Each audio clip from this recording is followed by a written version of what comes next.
Ready. Thank you. All right, ready? Let's call to order the regular business meeting of the Board of Education for Monday, July 2nd.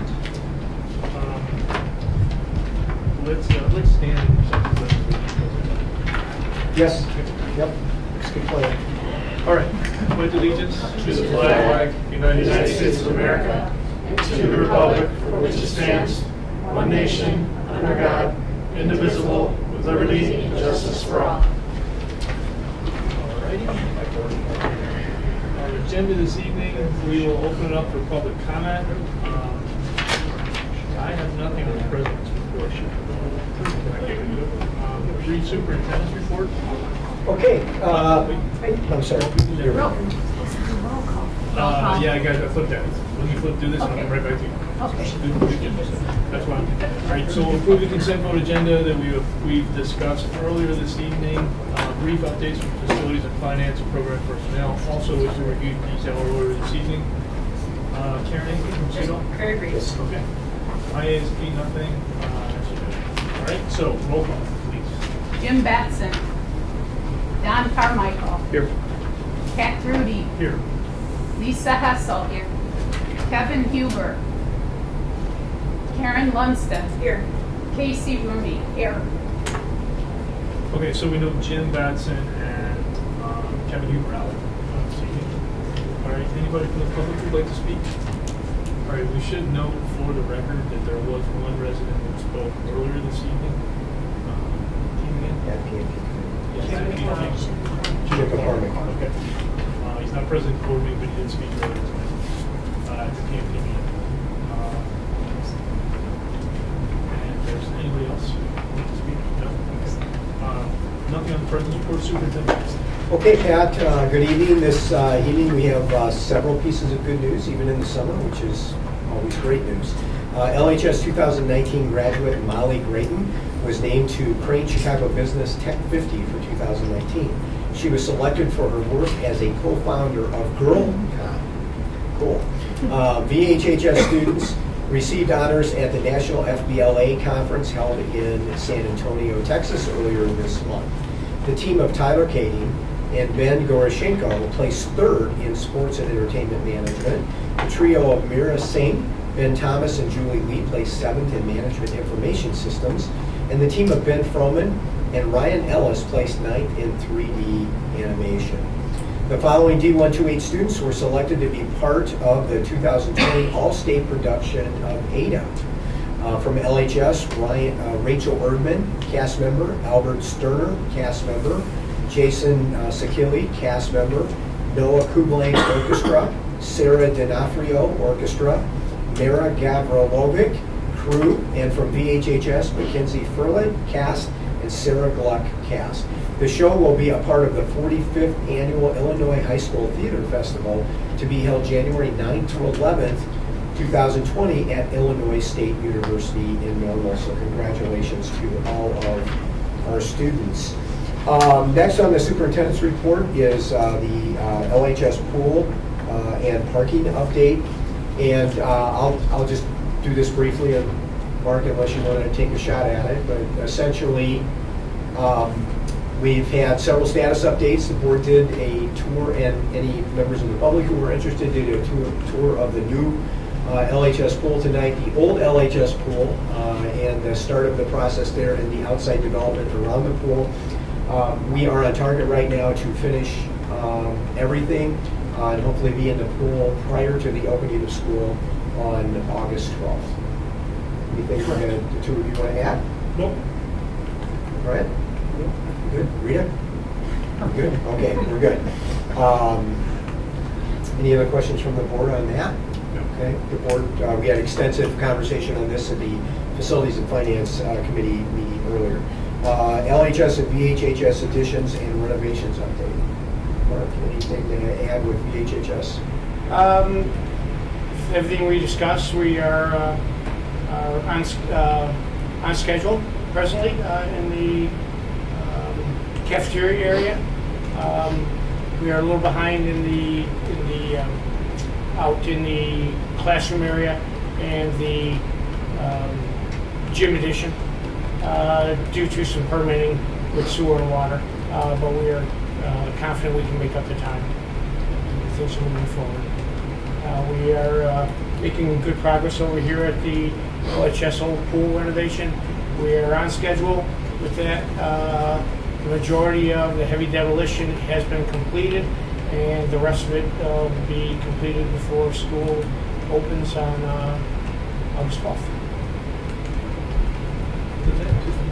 Does anybody know, has the parking lot taken place, or did all the seniors get what they need? Tom communicated with us today and said they believe that all the seniors who wanted to park on lot will be able to park this year, and that is largely due to continued high number of students who are carpooling.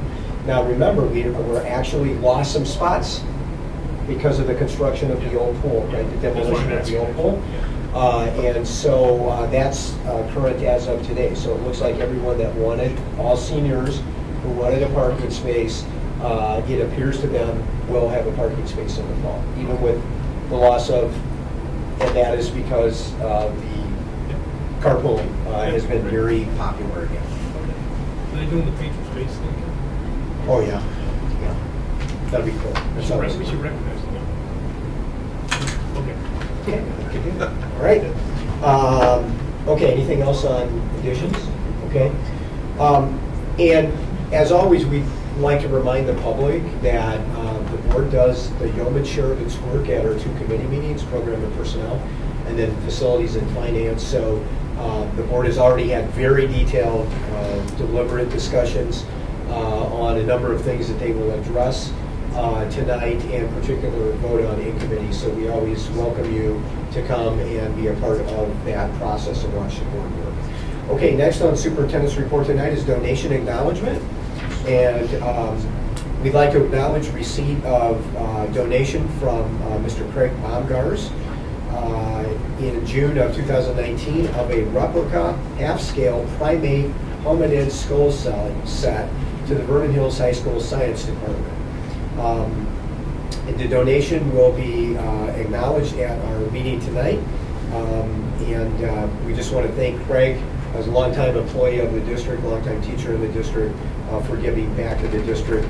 And I'm pretty sure that that is a donation that Don would have really appreciated, right, in the science realm, right? I understand its meaning. Yes, for sure, absolutely.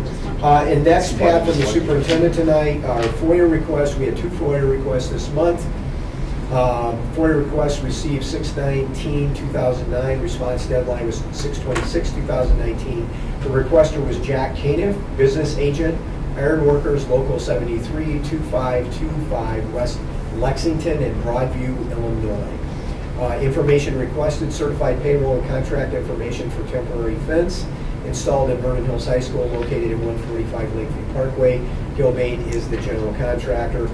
Follow-up was done by Dan Stanley and Carol Scoden. The response date was 6/26/2019, and the time spent on the response was approximately 30 minutes. The second FOIA request received was on 7/1/2019. The response deadline was 7/9/2019.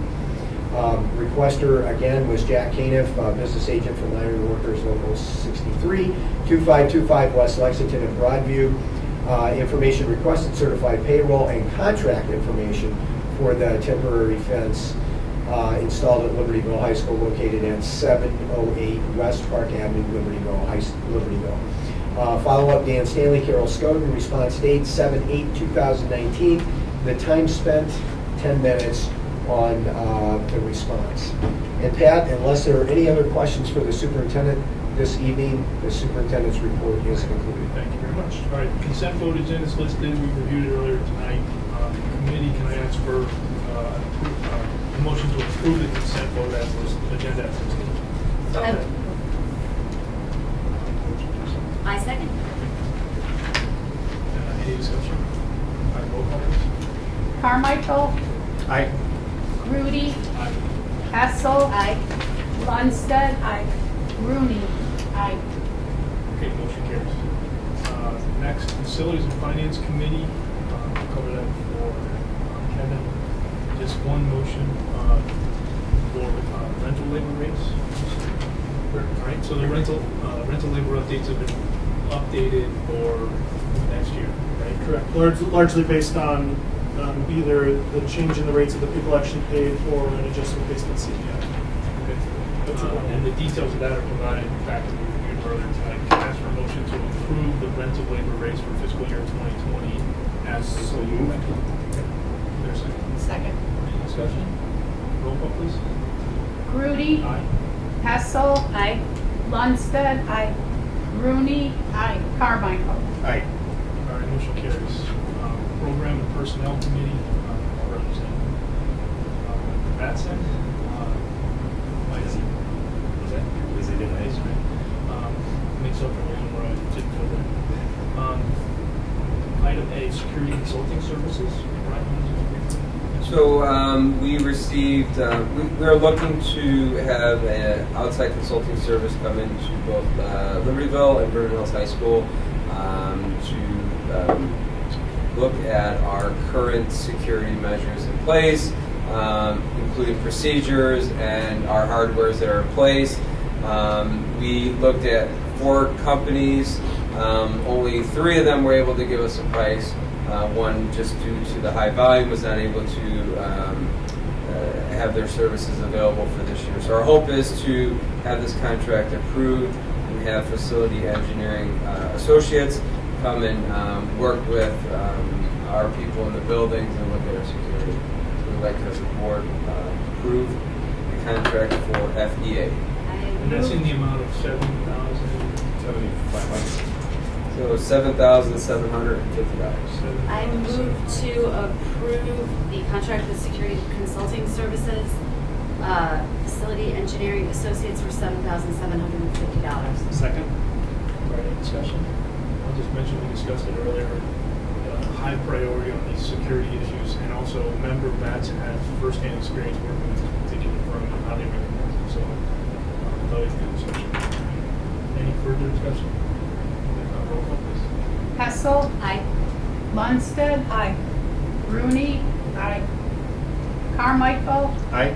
Grudy. Aye. All right, motion carries.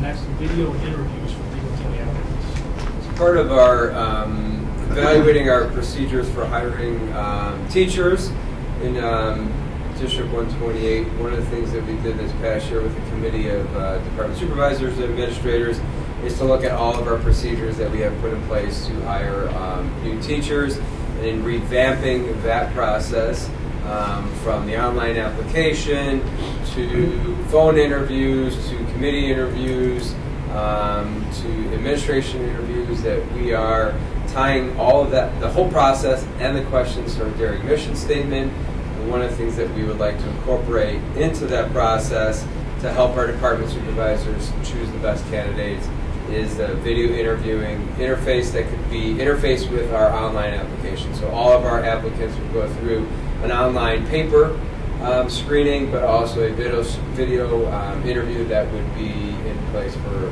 our department supervisors or any administration to be able to view as we're looking at our candidates. So our recommendation is for using Riv's video interviewing, and I did look at a couple companies that interface. The pricing was all about the same, but they interface with our current software. And so our recommendation is for using Riv's, R-I-V-S, video interview. And that also is at $7,500. Right, so is there a motion?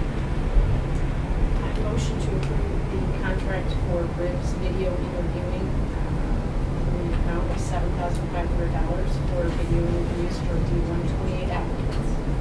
Second? Any discussions? Good. Roll call, please.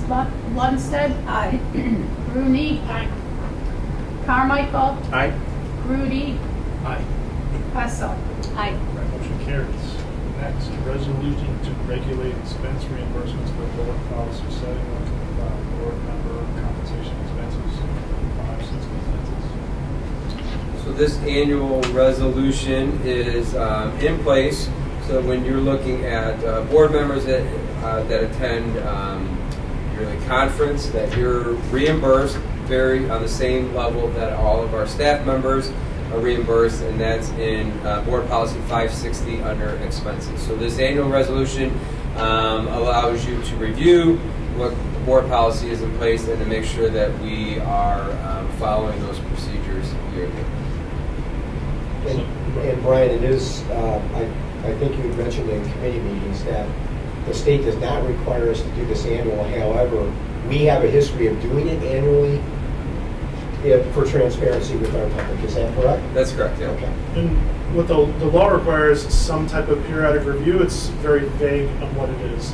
We established kind of when it started annual is probably a good practice for us. All right, so Brent, can you just clarify, what specifically is the motion requiring the vote to keep it?